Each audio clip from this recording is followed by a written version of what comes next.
नमस्कार। एससीजे लाइव में आपका स्वागत है। आइए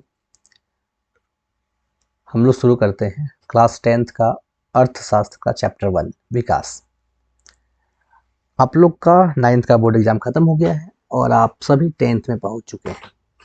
आपको 10th में अच्छा स्कोर करना है, अच्छा से अच्छा स्कोर करना है, तो आपको अभी से मेहनत शुरू करना होगा। No rest, no time waste. तो हम लोग इस सीरीज में पूरे बुक को कवर करेंगे।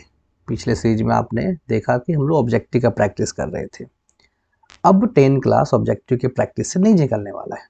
हम लोग पूरा बुक कवर करेंगे, एक एक चीज को डिस्कस करेंगे, छोटी छोटी पहलुओं पर बातें करेंगे और आपको समझाने का प्रयास करेंगे। और आप अगर इसे अच्छी तरह से समझ लेते हैं तो आपके एग्जाम में एक भी सवाल नहीं छूटेंगे और आने वाले भविष्य के भी एग्जाम में सवाल नहीं छूटेंगे।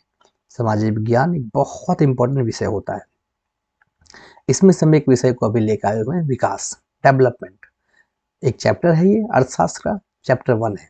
इसमें हम लोग देखेंगे कि आखिर विकास होता क्या है, आखिर किन विकास की हम बात कर रहे हैं, किस प्रकार के विकास की बात कर रहे हैं, ये डेवलपमेंट आखिर होता क्या है, और जो डेवलपमेंट जब होता है तो किस प्रकार का डेवलपमेंट होता है। इन सारी गतिविधियों पे हम लोग जानने समझने का प्रयास करेंगे।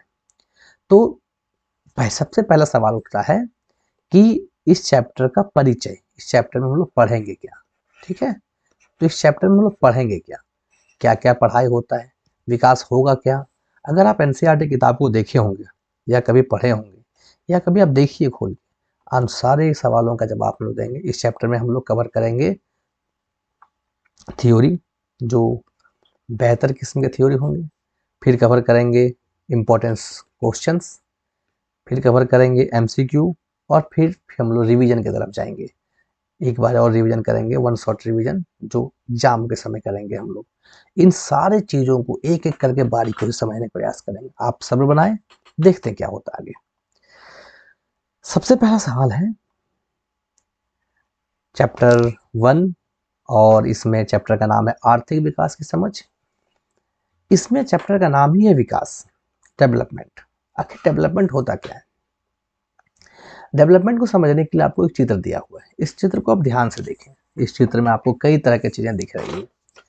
पहला चित्र में आपको देखिए 3 घर दिखाए गए। इस तीनों घर में एक व्यक्ति बालकोनी में बैठ के किताबें पढ़ रहा है। 2 कुर्सी पर, एक कुर्सी पर बैठा हुआ और एक कुर्सी पर पैर ला के। दूसरे स्तर पर पुरुष जो है वो खाना खा रहे हैं और महिलाएं जो है किचन में खाना बना रही है। तीसरे जगह पर महिला टीवी देख रही है और पुरुष जो उदास खड़ा हुआ है। नीचे की तरफ आएंगे तो कई तरह के कुत्ते हैं। एक व्यक्ति अपना रिक्शा गाड़ी आगे खींच रहा है, मोटर कार है और कई अलग अलग गतिविधियां। यानी ये फिगर दिखा रहा है कि विकास कई व्यक्तियों के लिए कई तरह के मायने रखता है। हर व्यक्ति के लिए विकास अलग अलग हो सकता है। विकास किसी एक व्यक्ति पर अस्थायी रूप में नहीं होता है। जैसे अगर हम उदाहरण लें, जिसके पास मोटर कार है उसके लिए विकास मोटर कार खरीदना नहीं होगा। हो सकता है वो चाहे कि हम इससे अच्छा मोटर कार खरीदें, हम हवाई जहाज खरीद लें, हम और अधिक शौकीन चीजें खरीदें। जिसके पास बाइक होगा उसके लिए हो सकता है मोटर कार विकास होगा। ये रिक्शा वाला आदमी कभी ये सपना नहीं देख सकता है कि हम मोटर कार खरीदेंगे। ये सपना देख सकता है कि हम छोटा सा बाइक खरीदेंगे। यानी विकास की अवधारणाएं, विकास की गतिविधियां सारी परिस्थितियों में, कई परिस्थितियों में अलग अलग हो सकती है। अगर एक व्यक्ति को देखें तो एक व्यक्ति ए है, ये जो व्यक्ति है वो ए है।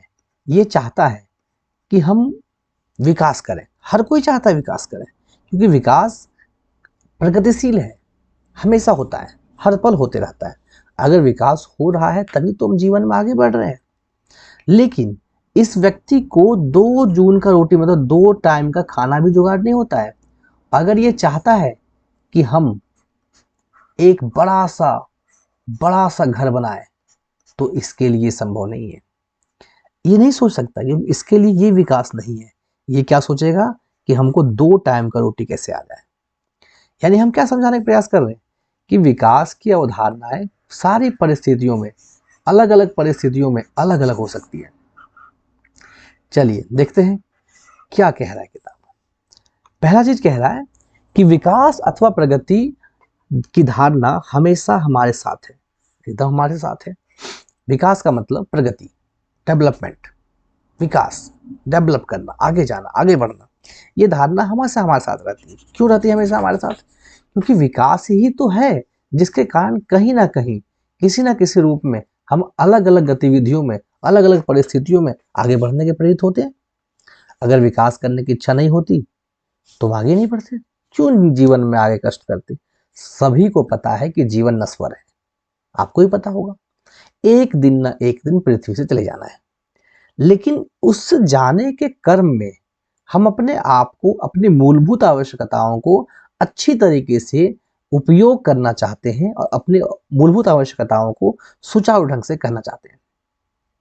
इस मूलभूत आवश्यकताओं में ये चीजें शामिल आती है कि हम धीरे धीरे ही सही, लेकिन हम विकास करना चाहते हैं। लेकिन इसमें गंभीर सवाल पैदा होती है कि क्या विकास सतत रूप में हो सकती है? क्या विकास समान रूप में हो सकती है? देखिए कई सारे सवाल है, इन सारे सवालों का जवाब इस चैप्टर में ढूंढेंगे। आइए हम सवाल पर डिस्कशन करते हैं। पहले दूसरा टॉपिक है कि हमारी आकांक्षाएं और इच्छाएं, हम क्या करना चाहते हैं और अपना जीवन कैसे जीना चाहते हैं। पहला सवाल है कि हमारी आकांक्षाएं और इच्छाएं हैं, गंभीर स्थिति है। बहुतों को पता नहीं कि आकांक्षा और इच्छा क्या है। कभी कभी लगता है कि आकांक्षा इच्छा एक ही चीज है, नहीं, एकदम नहीं एक ही चीज। हम आपको आसान एग्जाम्पल समझाते हैं। आकांक्षा का मतलब है, देखिए ये एक व्यक्ति है, इस व्यक्ति के पास सुबह का खाना है, मतलब एक टाइम का खाना है, और फिर ये एक सप्ताह तक कैसे खाएगा इसके बारे में इसे कोई अता नहीं, पता नहीं है, किस तरह पता नहीं। दूसरी तरफ एक व्यक्ति है जिसके पास पूरा शहर को खिलाने का खाना है, अथाह खाना है। ये व्यक्ति अगर इच्छा रखता है, ये व्यक्ति अगर इच्छा रखता है कि कल हम एक कार खरीदेंगे, तो इसके लिए आकांक्षा हो जाएगा। समझ रहे हैं आप? जबकि ये व्यक्ति अगर इच्छा रखता है कार खरीदेंगे, अगर इसके पास पूरे शहर को खिलाने का खाना है, इसका मतलब ये व्यक्ति अमीर है, इसकी समृद्ध है, तभी तो खिलाने का खाना इसके पास है। अगर ये व्यक्ति अगर कार खरीदने की इच्छा रखता है तो ये इसकी इच्छा हुई। समझिए इसको क्या समझाना चाह रहे हैं हम, कि वो इच्छा जिसकी पूर्ति आसानी से हो जाए उसको हम लोग इच्छा कहेंगे, और वो इच्छा जिसकी पूर्ति करने के लिए हमें हल्का कष्ट उठाना पड़े उसे हम लोग आकांक्षा कहेंगे। ऐसा नहीं कि पहला व्यक्ति जो था जिसके पास एक टाइम का खाना था वो कार नहीं खरीद सकता है, एकदम खरीद सकता है। आप सोचेंगे कि सर क्या बता दिए, कार खरीदने की इच्छा रखता है, इच्छा एकदम खरीद सकता है ये कार, लेकिन इसकी पूर्ति करना इसके लिए क्या हो जाएगा, कठिन हो जाएगा। आपके 10th क्लास के बोर्ड के बाद आकांक्षा एग्जाम होता है, आपको पता है आपके दिमाग में सवाल क्यों नहीं उठ रहा है, इसका एग्जाम आकांक्षा ही क्यों रखा नाम, कुछ और भी रख सकता था। क्योंकि ऐसी इच्छा जिसको पूरा करना संभव है, लेकिन पूरा करने में बल की आवश्यकता है, मेहनत की आवश्यकता है, अधिक सक्षमता की आवश्यकता है। तो ऐसी इच्छा जिसे मेहनत के साथ पूरा किया जा सकता है उसे हम लोग आकांक्षा कहेंगे। और ऐसी इच्छा जिसे आसानी से पूरा किया जा सकता है, जैसे कोई व्यक्ति एक समोसा खाने की इच्छा रखता है, एकदम पूरा कर सकते हैं। लेकिन वही व्यक्ति एक समोसा का बड़ा सा डिस्ट्रीब्यूटर बनने का अच्छा रखता है कि नहीं, पूरा भारत में मेरा ही समोसा बिकेगा, ये इसकी आकांक्षा है। समझे आप? किसी तरह का डाउट हो आप कमेंट बॉक्स में लिखें। पूरे किताब पढ़ेंगे, सब्र बनाए रखें, बहुत मजेदार तरीके से पढ़ेंगे। आप सब्र बना के बैठें तभी हो पाएगा, नहीं तो फिर क्या होगा, आप क्वेश्चन पढ़ेंगे, आंसर बताएंगे और आपको कुछ नहीं समझ में आएगा, फिर आपको लगेगा रट के जाएंगे। रटना नहीं है, सामाजिक विज्ञान विषय को रटने का कोई आवश्यकता नहीं है। आप आसानी से एक एक पॉइंट टू पॉइंट को समझेंगे तो आपके दिमाग में खुद ही जवाब निकलेगा।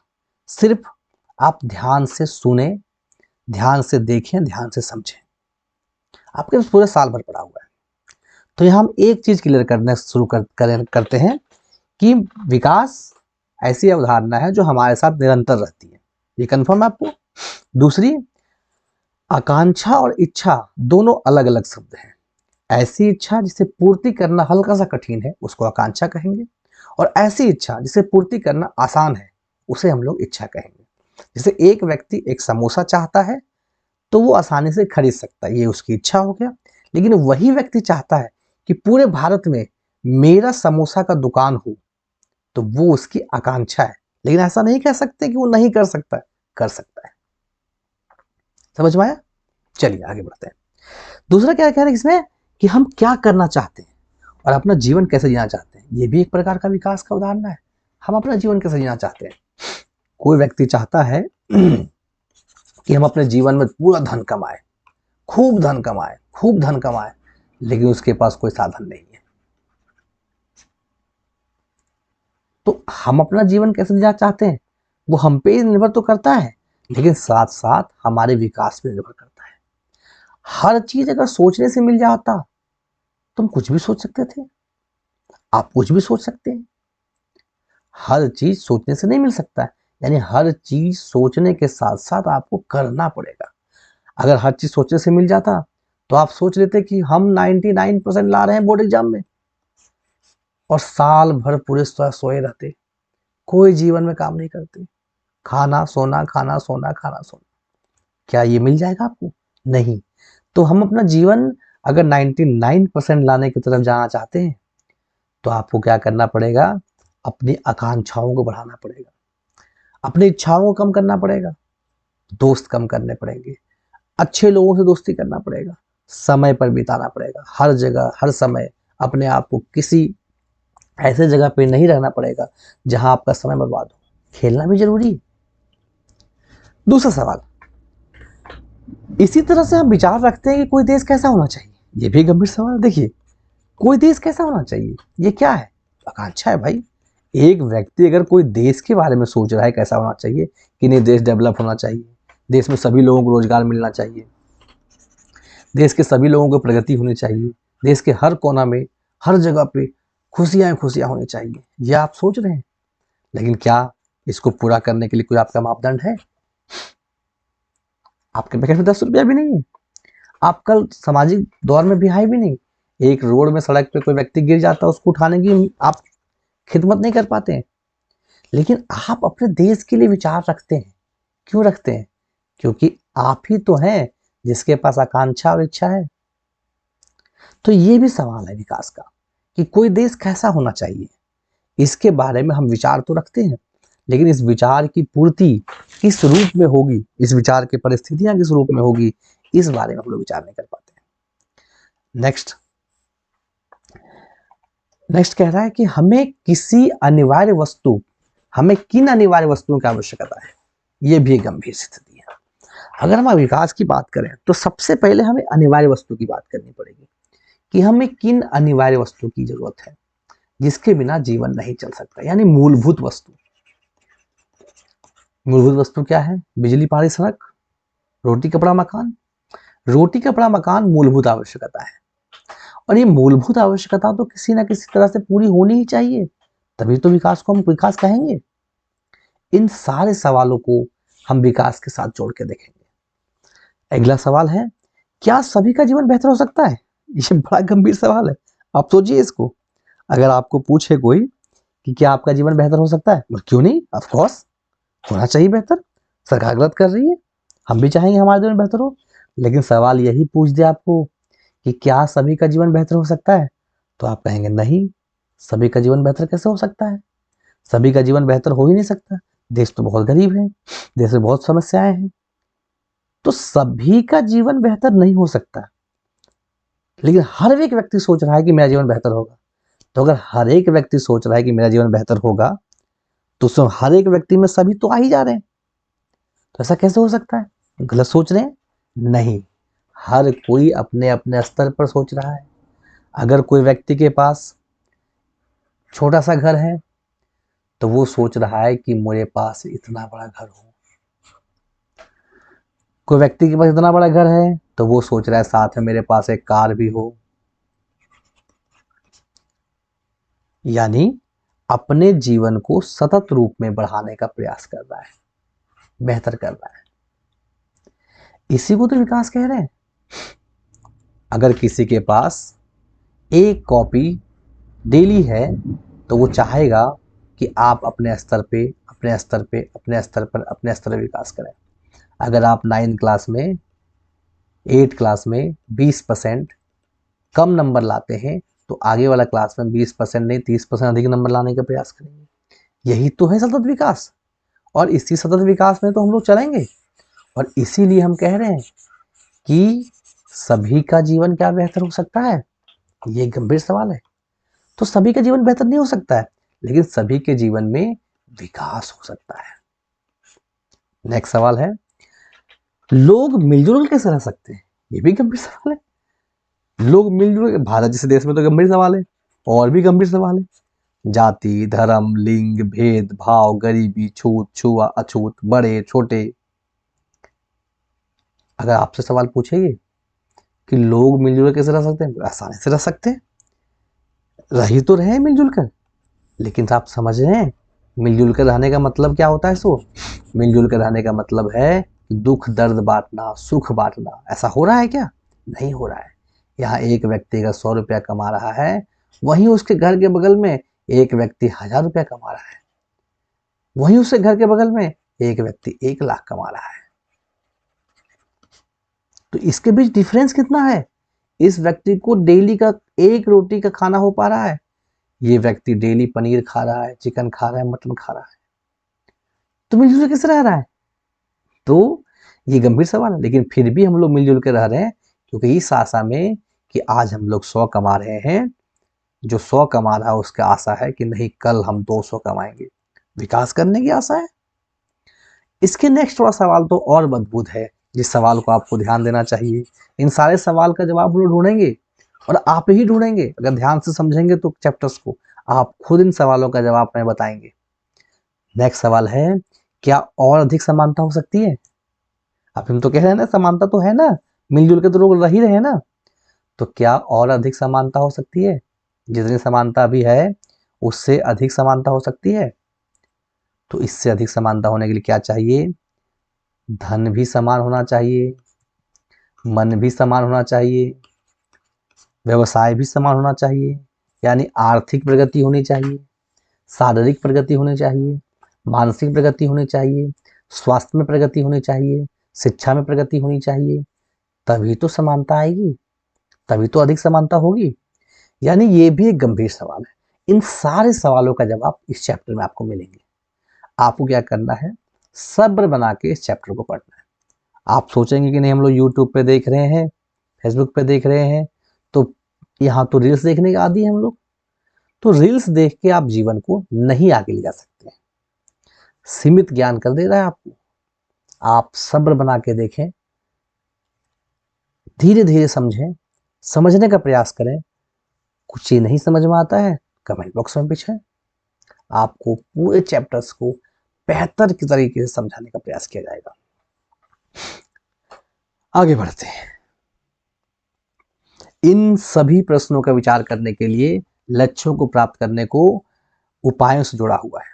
इन सारे प्रश्नों, जो सारे प्रश्नों पर पूछे गए, इन सारे प्रश्नों का विचार करने और इन लक्ष्यों को प्राप्त करने के उपायों से जुड़ा हुआ है। यह जटिल है। इस अध्याय में हम विकास के समझने की प्रक्रिया को शुरू करेंगे। यानी जो सवाल ऊपर पूछे गए, इन सारे सवालों का जवाब जटिल है, कई तरह का जवाब है। इसका मुख्य उद्देश्य क्या है? लक्ष्य प्राप्त करना। हर किसी के पास अपना सवाल है, जवाब कहाँ है भाई? सवाल ही सवाल है।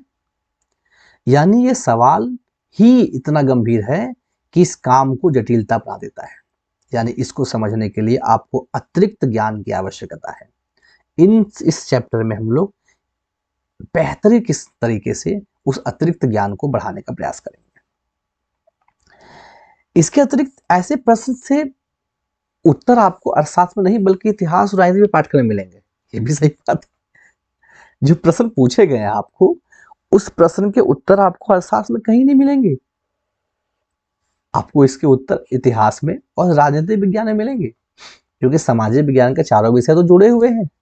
तो आप ये सोच रहे हो कि नहीं हम लोग सिर्फ इकोनॉमिक्स पढ़ के चीज़ों को समझ पाएंगे, नहीं, आपको सभी विषय को समझना पड़ेगा। और आप जब सभी विषय को अच्छी तरीके से समझेंगे तो आप आसानी से आने वाले एग्जाम्स को बेहतर कर पाएंगे। ऐसा इसलिए कि आज जो जीवन जी रहे हैं वो अतीत से प्रभावित है। बात सही है? तो इसका जवाब हमें इतिहास और राजनीति विज्ञान में क्यों मिलेगा? क्योंकि जो आज हम जीवन जी रहे हैं वो हमारे अतीत से प्रभावित है। कैसे? अगर आपके पास आज पक्का मकान है, आप पक्का मकान में ही जी रहे हैं, आपका जन्म पक्का मकान में हुआ है, तो आप पक्का मकान में नहीं थे।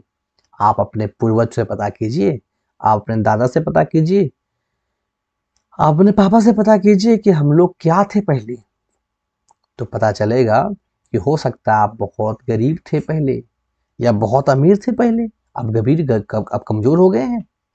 यानी हमारा पूरा जीवन अतीत से प्रभावित है, हमारे पूर्वज से प्रभावित है। तो पूर्वज से प्रभावित है, अतीत से प्रभावित है, तो इसको तो हम लोग इतिहास में पढ़ेंगे। और हम इसे जाने बिना बदलाव भी इच्छा नहीं रख सकते। अगर हम अपने अतीत को नहीं जानेंगे तो इसे बदलेंगे कैसे? कैसे जानेंगे कि कैसे बदलेंगे कि हमारा ये परिस्थिति प्रॉब्लम है, ये हमारे पूर्वज ने गलती किया तो इसे हम लोग सुधार करेंगे और गलती नहीं करेंगे। यानी इन सारे प्रश्नों का जवाब हमें संभल कर देना होगा।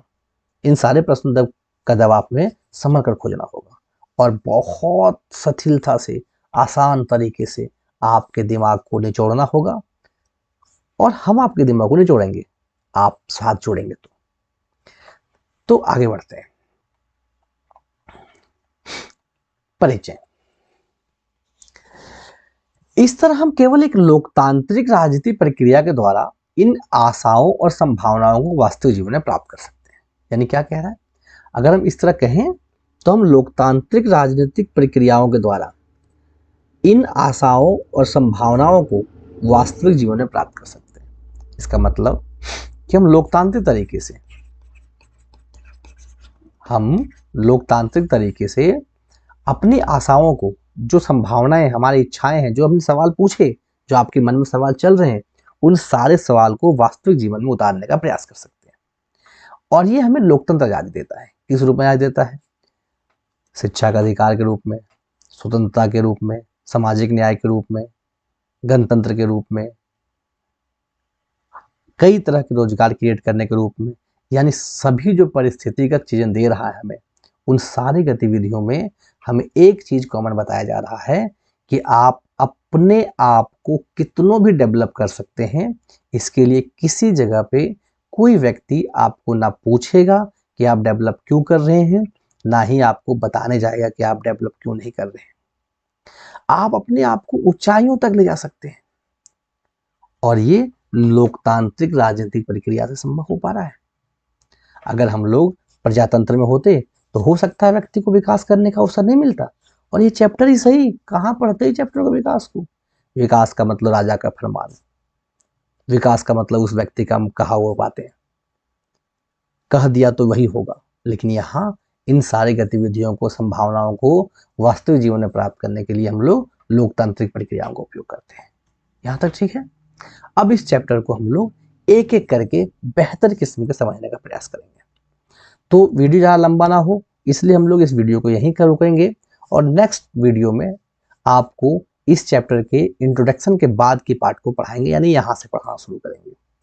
अगर यहाँ तक आपको बहुत बढ़िया लगा हो पीछे तक, या इसमें कुछ आपके पास क्वेरी हो, सवाल हो, तो आप जरूर पूछें, कमेंट बॉक्स में डालें और हम उसके हल करने का प्रयास करेंगे। ठीक है? तो मिलते हैं नेक्स्ट वीडियो में। अगर आपको वीडियो अच्छा लगा हो तो आप इसे शेयर कर सकते हैं, अपने दोस्तों को कह सकते हैं कि आप सब्सक्राइब करके रखें। हम आपको इस चैनल पे पूरे 10th क्लास का सोशल साइंस का तैयारी शुरू कर दिए हैं। आज से शुरू कर दिए। सोच सकते हैं हम लोग कितना सेंसिटिव आपके लिए।